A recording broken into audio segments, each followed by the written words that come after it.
Try to do this video again. This morning I tried to do a live feed on Facebook, but we lost the signal because the shaping room here, machines, interference, and everything else. So here we go. We're going to talk about actually the forefin setup on what I'm thinking when I do the layout on the race board. We're going to start first up front with the ventral fin. First we have to come down and find a balance point of the board. Once the balance point is found, we're going to move forward 20 inches to the back of the 10-inch box. Once we find that 20-inch position, then that's where we're going to put it in.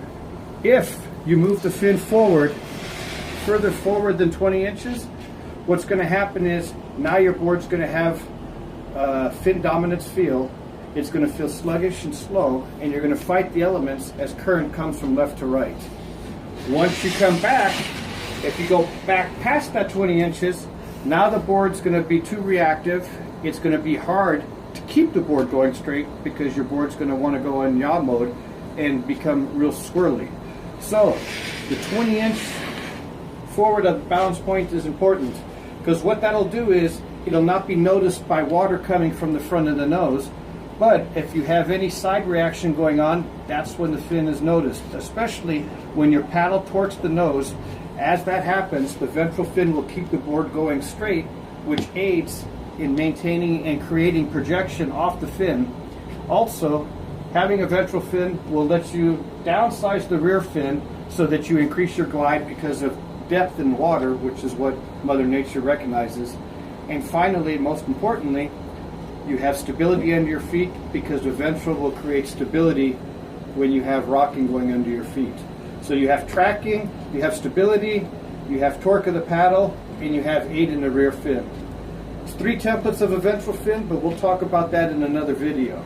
So now as we move down to the rear, we're going to come to your twin fin layout. First thing in the twin fin layout, you have to determine if your center box is in the right location. You don't want to go under 16 inches from rail to rail. This particular board we had to move forward because of tail rocker and tail kick. So we had to move this fin box to 18 inches from the tail. Now once you determine your center fin placement, you then are going to come in a 1/2 inch off your rail line to make your first dot at the back. What I do here is I measure from the inside of the center channel to that dot on this particular board will give me 9 inches. Once you create that dot, you then move all the way up to the front of the box, again from the middle to the outside line. You'll make another dot. That line will be your parallel line. That's the line you mark first. Then you'll come up to the front here. You'll go in 1/8 of an inch, make a dot, come back down to the bottom, draw another line up. That will create your 1/8 inch toe. Then you come back to your dot and you go up 3.5 inches. That will be where your pro box sits because that's the back of the tab onto your twin fin. Once you have that set up, now you have your position to go ahead and set your jigs on the box to make the route. Now, when you set the boxes,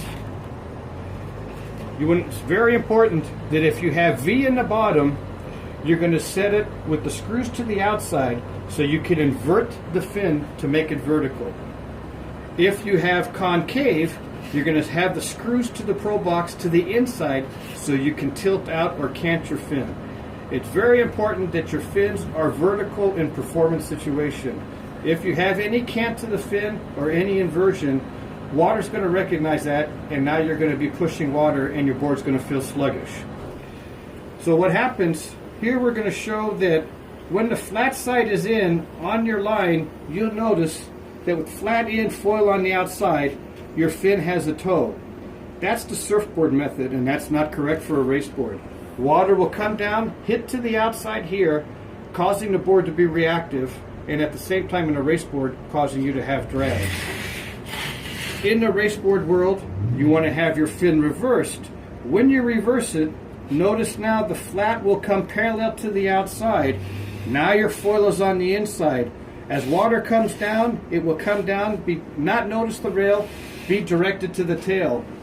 Once water is directed to the tail between the fins, what happens is water will come down from the fin, create the water snake, causing the tail to have lift to take the vacuum away, which is what happens with a single fin. In a single fin, water will crisscross on a square tail, sucking the tail down, and that's already a drag factor just off of a single fin.